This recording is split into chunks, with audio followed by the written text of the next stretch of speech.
മഹാലക്ഷ്മി സീരിയലിന്റെ ഇന്നത്തെ എപ്പിസോഡ് റിവ്യൂയിലേക്ക് എല്ലാവർക്കും സ്വാഗതം. അങ്ങനെ കാർത്തികേയനാണെങ്കിൽ തോമസ് വൈദ്യന്റെ ആശ്രമത്തിലേക്ക് വരുന്നുണ്ട്. തുടർ ചികിത്സ അവിടെ വെച്ച് ചെയ്യാൻ മേഘനാഥൻ തീരുമാനിക്കുന്നു. എന്തായാലും കാർത്തികേയനോട് ഒന്നുകൂടി എഴുതി തരാനായിട്ട് പറയുന്നുണ്ട്, കണ്ണൻ നടക്കുന്നുണ്ടോ എന്ന്. അയാളാണെങ്കിൽ നടക്കുന്നുണ്ടെന്ന് എഴുതി കൊടുക്കുന്നുണ്ട്. മാത്രമല്ല നന്നായി തന്നെ നടക്കുന്നുണ്ടെന്നും കൂടി എഴുതി കൊടുക്കണം. ഇത് കാണുമ്പോൾ തന്നെ മേഘനാണെങ്കിൽ ആകെ ഷോക്കായി പോകുന്നു. അപ്പോ ആ കണ്ണനും മഹാലക്ഷ്മിയും അവന്റെ കൂട്ടാളികൾ തോമസ് സാർ അടക്കമുള്ളവർ തകർത്ത് അഭിനയിക്കുകയായിരുന്നു. ഇനി എന്നെ മണ്ടനാക്കാനായിട്ട് കഴിയില്ല, എടാ കണ്ണ നിന്നെ ഞാൻ കാണിച്ചു തരുന്നുണ്ടെന്നൊക്കെ മേഘനാഥനാണെങ്കിൽ മനസ്സിൽ കുറിച്ചിടുകയാണ്. മാത്രമല്ല അവനൊരു സ്വപ്നവും കാണുന്നുണ്ട്, കണ്ണനെ കുത്തി കൊലപ്പെടുത്തുന്നത്. അതായിരിക്കണം ക്ലൈമാക്സ് എന്ന് അവൻ മനസ്സിൽ ഉറപ്പിക്കുകയാണ്. അതുകൊണ്ട് തന്നെ കണ്ണനെ തനിച്ച് കാണണമെന്നും തോമസ് സാറുടെ വീട്ടിലേക്ക് വരാനായിട്ടും പറയുകയാണ്.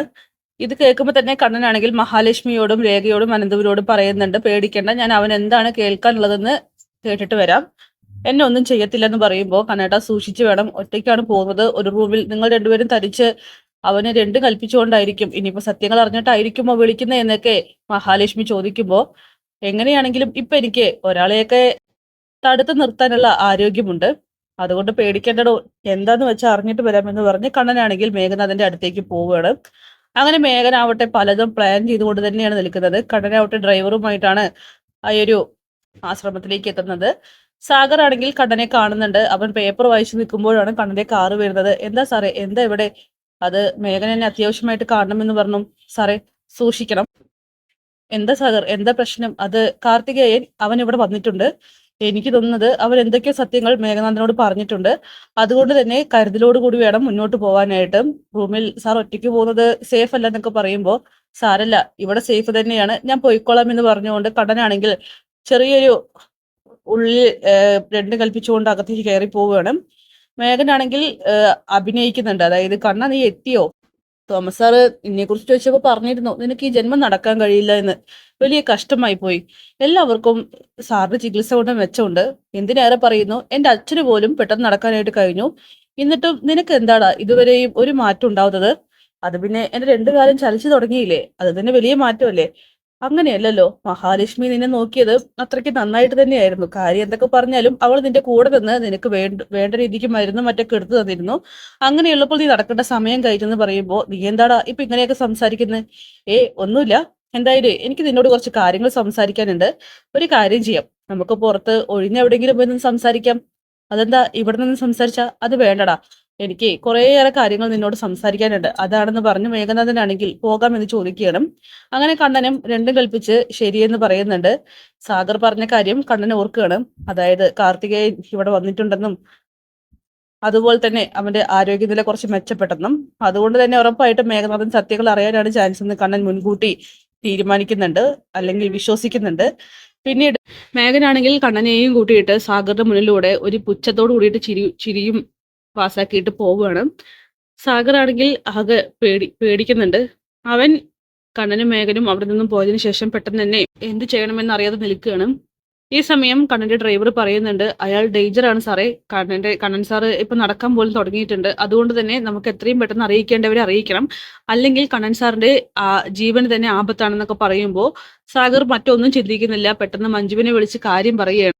ഇങ്ങനെ കണ്ണൻ സാറിനെ ഇവിടെ വന്ന് കൂട്ടിയിട്ട് പോയിട്ടുണ്ട്, കാർത്തികേയൻ അഡ്മിറ്റ് ആണെന്നും അതുപോലെ പല സത്യങ്ങളും പറയാൻ ചാൻസ് ഉണ്ട്, എത്രയും പെട്ടെന്ന് ഇത് അനന്തു സാറിനെ മഹാലക്ഷ്മി മേഡത്തെയൊക്കെ തന്നെ അറിയിക്കാനായിട്ട് പറയുമ്പോൾ മഞ്ജു വേഗം തന്നെ കമ്പനിയിൽ നിന്നും നേരെ പോകുന്നത് ലേഖയുടെ വീട്ടിലേക്ക് തന്നെയാണ്.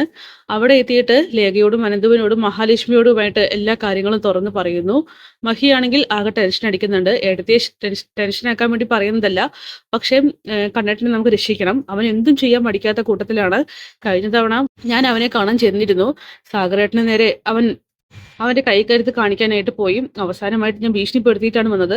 അപ്പോഴൊക്കെ അവൻ പറഞ്ഞു ഒന്നുണ്ട്, എന്നെ മണ്ടന്മാരാക്കുന്നവരാരെയും ഞാൻ വെറുതെ വിടില്ല എന്ന്. ഒരു പക്ഷേ ആ ഗുണ്ട വഴി എല്ലാ സത്യങ്ങളും അവൻ അറിഞ്ഞു കാണണം. എടുത്തി നമുക്ക് എന്തെങ്കിലും ചെയ്യണം, മാർക്കോയെ വിവരം അറിയിക്കണം എന്നൊക്കെ പറയുമ്പോൾ മഹിയാണെങ്കിൽ കണ്ണേട്ടൻ എന്തെങ്കിലുമൊക്കെ സംഭവിക്കുമോ എന്നൊക്കെ പറഞ്ഞ് ആകെ ഭയപ്പെടുന്നു. രേഖ പറയുന്നുണ്ട്, ഇല്ല ഒന്നും സംഭവിക്കില്ല, നമുക്ക് എന്താ വേണ്ടെന്ന് വെച്ചാൽ ചെയ്യാം, പേടിക്കാതെ ഇരിക്കുന്നൊക്കെ പറഞ്ഞ് മഹാലക്ഷ്മിയെ സമാധാനിപ്പിക്കുകയാണ്. എന്തായാലും അവളാണെങ്കിൽ വേഗം തന്നെ കണ്ണനെ വിളിക്കുന്നുണ്ട്. കണ്ണനാണെങ്കിൽ ഫോൺ എടുക്കുന്നില്ല. അങ്ങനെ മേഘനാഥനാവട്ടെ കണ്ണനെയും കൂട്ടിയിട്ട് ഒഴിഞ്ഞ ഒരു സ്ഥലത്തേക്ക് തന്നെയാണ് പോകുന്നത്. എടാ നമ്മളിപ്പോ എവിടേക്കാ പോകുന്നത്? ഏയ് നീ എന്താടാ ഇങ്ങനെ ധൃതി കൂട്ടുന്നത്? ഒന്ന് സമാധാനപ്പെട്. ഞാൻ എത്തിക്കേണ്ടവിടെ എത്തിച്ചോളാം നിന്നെ. അല്ലടാ, ഞാൻ ചോദിച്ചെന്ന് മാത്രം. നിനക്കത് എത്ര കാര്യമായിട്ട് പറയാനുള്ളത്? ഒരു കാര്യം എന്നല്ല, ഒരുപാട് കാര്യങ്ങൾ പറയാനുണ്ട്. പിന്നെ നമ്മൾ ഒരുപാടായില്ലേ ഇങ്ങനെ ഒറ്റയ്ക്കൊക്കെ യാത്ര ചെയ്തിട്ട്, അതുകൊണ്ടാ നിന്നെ വിളിച്ചത്. എന്തായാലും ഈ യാത്ര ഒരു മനോഹരമായിട്ടുള്ള യാത്ര തന്നെയായിരിക്കുമെന്നൊക്കെ മേഘനാഥൻ പറയുന്നു. മൂന്നാർ ട്രിപ്പൊക്കെ അടിച്ചു പൊളിച്ചോലേ.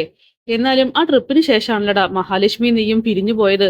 അവളുടെ മറ്റൊരു ബന്ധത്തിന് കാരണവും ആ ട്രിപ്പാണല്ലോ എന്നൊക്കെ ചോദിക്കുമ്പോ, അതെന്താണ് നീ അങ്ങനെയൊക്കെ ചോദിക്കുന്നത്? ഒന്നുമില്ല, അവൾ അതിനുശേഷമാണല്ലോ ഗർഭിണിയായത്.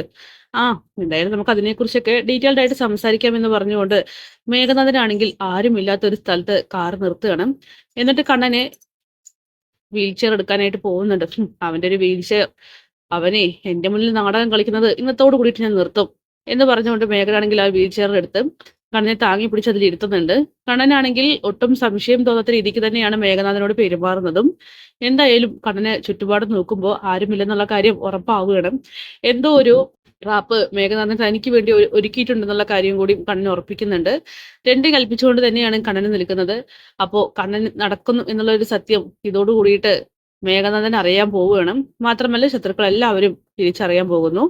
അപ്പൊ ഇനി അടിപൊളി എപ്പിസോഡ് തന്നെയായിരിക്കും വരാനായിട്ട് പോകുന്നത്. കാത്തിരിക്കാം കിടിലൻ എപ്പിസോഡ്സിനായിട്ട്. ബൈ.